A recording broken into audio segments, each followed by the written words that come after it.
All right, just a quick video of the Rainbow Bridge here in Fort Morgan. This was built between 1922 and 1923. It's a little under 1,100 feet long. It's built by a man out of Iowa. His last name was Marsh. It's a Marsh Rainbow Bridge style. At the time, it was the longest Rainbow Bridge or longest Marsh expansion bridge in the United States, and it's still the longest one in existence in the United States.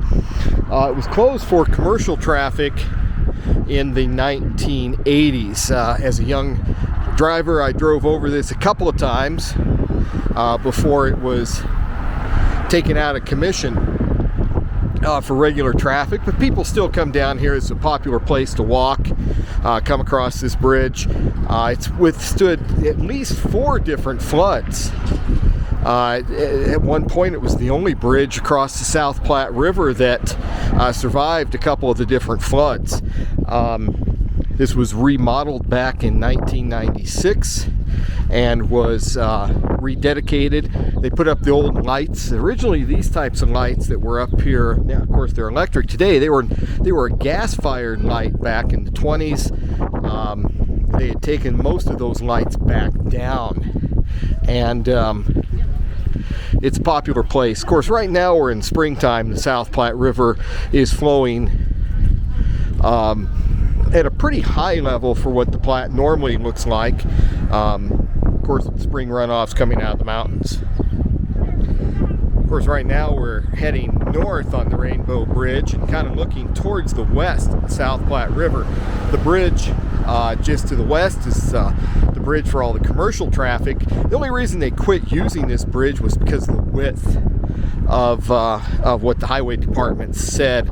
Structurally, the bridge is actually quite fine. There's no reason why it couldn't still have traffic other than just the width of the bridge. You know, by 1920 standards, when this bridge was put in, it was quite an impressive bridge, and of course it replaced the old rickety wooden bridge that went across. This had to be quite an improvement. My understanding is somewhere between about $80,000 and $90,000 in the 1920s to build this bridge, which would have been, of course, a small fortune back then.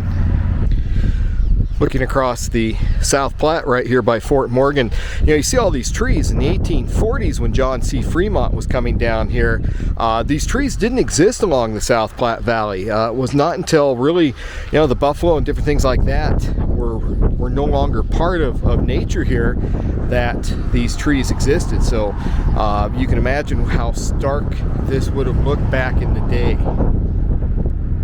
One last view of these arches. Again, the Rainbow Bridge in Fort Morgan, Colorado. This is part of the National Historic Landmarks.